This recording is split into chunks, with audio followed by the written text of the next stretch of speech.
Bismillahirrahmanirrahim. Assalamualaikum warahmatullahi wabarakatuh.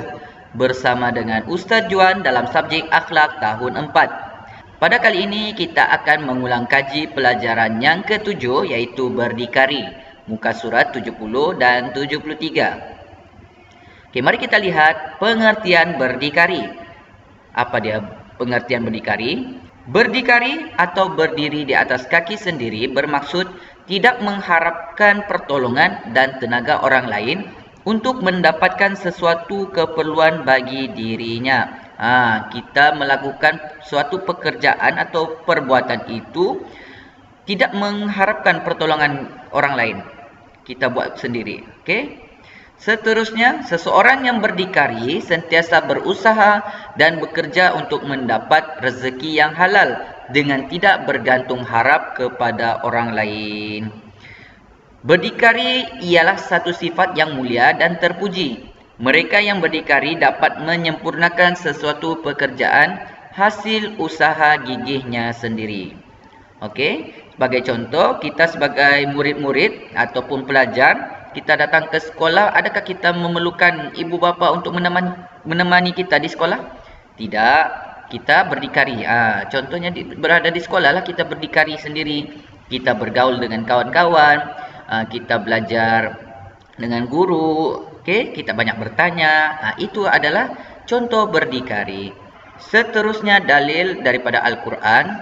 Ba'da'udzu billahi minasyaitonir rajim. Lirrijali nasibum mimmaktasabu walin nisa'i nasibum mimmaktasaban. Apa artinya? Yakni kerana telah tetap orang lelaki akan mendapat bahagian daripada apa-apa yang mereka usahakan. Surah An-Nisa ayat 32. Okey, ini jelas dalam Al-Quran. Okey, mari kita lihat ciri-ciri orang yang berdikari. Apa orang yang berdikari ni? Apa ciri-ciri dia? Yang pertama, rajin berusaha. Adakah kita rajin berusaha? Kita periksa diri kita sendiri. Adakah kita rajin atau malas? Yang kedua, tidak putus asa. Tidak mudah berputus asa dalam melakukan sesuatu perkara. Kadang kalau kita putus asa, kita minta tolong orang. Padahal benda tu mudah sebenarnya, tapi kita mudah terputus asa. Okey, bagi ciri-ciri orang yang berdikari ni, dia tidak mudah untuk berputus asa. Yang ketiga, bersemangat tinggi.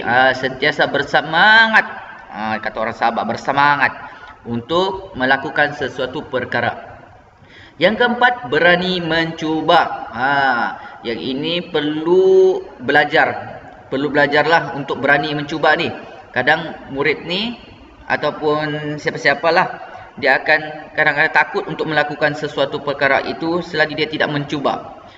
Bila dia cuba, dia tahu sekiranya ada kesalahan yang dia buat, maka kesalahan itu dia tidak akan ulangi. Ini ciri-ciri orang yang berdikari. Yang kelima, bersedia menghadapi kesusahan. Apa juga keadaan pun, bila dia melakukan sesuatu perkara itu, dia kena hadap walaupun benda tu menjadi sukar untuk dirinya. Yang keenam, bertakwa kepada Allah.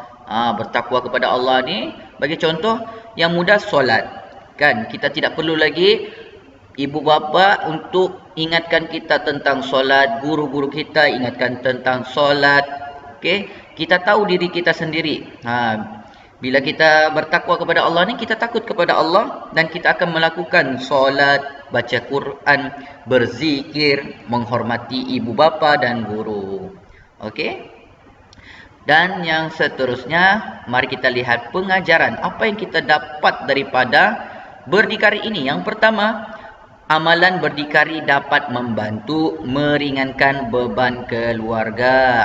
Betul lah. Kalau kita tidak pandai berdikari, sampai ketua, kita akan menyusahkan ibu bapa kita. Mereka yang belikan makanan untuk kita, pakaian untuk kita, selagi mana kita tidak bekerja sendiri. Masih dengan tanggungan ibu bapa. Okey. Yang kedua, mengelak diri kita daripada sifat malas dan suka meminta-minta. Kalau dibagi kerja rumah, kita minta tolong ibu bapa buat. itu tidak ada mempunyai sifat berdikari. Yang ketiga, berdikari mendorong kita merancang masa depan yang sempurna. Kita mampu untuk memikirkan masa depan kita macam mana. Contoh, kita punya keluarga ni susah, bukan orang yang senang, tapi kita mampu untuk memikirkan sesuatu untuk membantu keluarga kita. Okey, itu contoh yang kita mampu berdikari. Yang keempat, menunjukkan kita berdaya saing dan cemerlang. Kita menunjukkan usaha yang lebih untuk mencapai kecemerlangan. Yang kelima, gigih adalah amalan jihad ke jalan Allah Subhanahu wa taala. Jadi itu saja yang ingin Ustaz sampaikan. Mudah-mudahan apa yang diterangkan ini dapat difahami berkaitan dengan berdikari. Mulai dari sekaranglah kita kena berdikari. Kita sudah besar dan kita mampu untuk memikirkan sesuatu yang terbaik untuk diri kita, keluarga, masyarakat dan negara. Itu saja. Assalamualaikum warahmatullahi wabarakatuh.